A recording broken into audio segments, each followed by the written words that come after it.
అందరికీ తెలంగాణ రాష్ట్ర ప్రజలకు అదేవిధంగా ఆంధ్ర ప్రజలందరికీ కూడా తెలంగాణ అన్నదమ్ములకు ఒక చెల్లెమ్మలకు అందరికి కూడా నమస్కారాలు. మొన్న ఏదైతే చేవేళ్ళలో జరిగిన బస్సు యాక్సిడెంటు చాలా పెద్దది. చేవేళ్ళ నుండి హైదరాబాద్కు వస్తున్న బస్సు మరి యాక్సిడెంట్కి గురైంది. అందులో 22 మంది కూడా చనిపోవడం జరిగింది. వాళ్ళ కుటుంబాలందరికీ కూడా మా సానుభూతి తెలియజేస్తూ ఉన్నాము. వాళ్ళందరికీ ధైర్యాన్ని ఇస్తూ ఉన్నాము. ఈ యాక్సిడెంట్లు మరి ఎవరి నిర్లక్ష్యం వల్ల అవుతున్నాయో అర్థం అవ్వట్లేదు. మొన్న చేవేళ్ళలో అయింది, నిన్న కూడా ఒక యాక్సిడెంటు, ఇవాళ కూడా యాక్సిడెంట్ జరుగుతూ ఉన్నాయి. సీరియల్గా 3 రోజుల ముందు కూడా ఈ ఆర్టీసీ బస్సులకే యాక్సిడెంట్లు కావడం అన్నది చాలా బాధాకరం. మొన్న చేవేళ్ళలో జరిగిన యాక్సిడెంట్ చాలా పెద్దది. దానికి మహారాష్ట్ర నుండి ట్రక్ డ్రైవర్ మహారాష్ట్ర వ్యక్తి అంట. మరి ట్రక్కు వేగంగా వచ్చి ఆర్టీసీ బస్కు గుద్దడం వల్ల చాలా తీవ్రమైన యాక్సిడెంట్ జరిగింది. అందులో 22 మంది దాకా మరణించారు.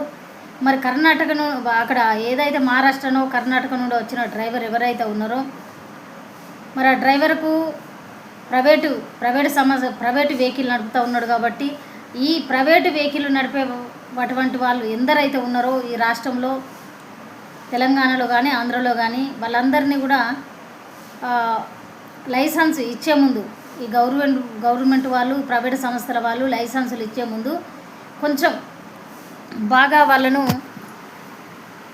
పరీక్ష చేయవలసిన అవసరం ఉంటుంది.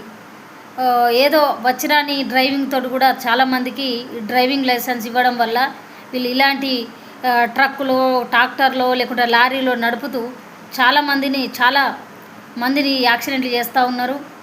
మళ్ళీ ఇంకొకటి ఇదే కాకుండా ఈ డ్రైవర్ల నిర్లక్ష్యం కాకుండా ఈ రోళ్ళు ఏదైతే కేంద్ర ప్రభుత్వం ఉందో రోళ్ళు కూడా కరెక్ట్ ఉండేటట్టు చూసుకోవాలి. కేంద్రం కానీ రాష్ట్రం కానీ, ఎందుకంటే రోడ్లు చక్కగా లేవు, రోడ్లు రవాణా చక్కగా ఉండాలి. ఎందుకంటే ఇప్పుడు బస్సులు రద్దీలో ఉన్నప్పుడు బస్సులు కానీ ట్రాక్టర్లు కానీ లేకుంటే లారీలు కానీ వెహికల్స్ 4 వెహికల్స్ ఈ బస్సులు అవన్నీ వెళ్ళేటప్పుడు ఈ కార్లు కానీ బస్సులు కానీ వేగంగా ఈ హైదరాబాద్ నుండి ఇటు వరంగల్ రూట్ కానీ కరీంనగర్ రూట్ కానీ పోతే ఆంధ్రలో కూడా కానీ ఏంటంటే రవాణా చక్కగా లేక రోడ్ల మీద గుంతల్లాగా ఏర్పడి ఈ డ్రైవర్లు కూడా ఆర్టీసీ డ్రైవర్లకు కూడా ఒక విజ్ఞప్తి చేస్తూ ఉన్నాం. అన్నదమ్ములారా, మీకు కూడా ఫ్యామిలీ ఉంది, మరి మీ ఆరోగ్యాలు కూడా ముఖ్యం. వాళ్ళు మీకోసం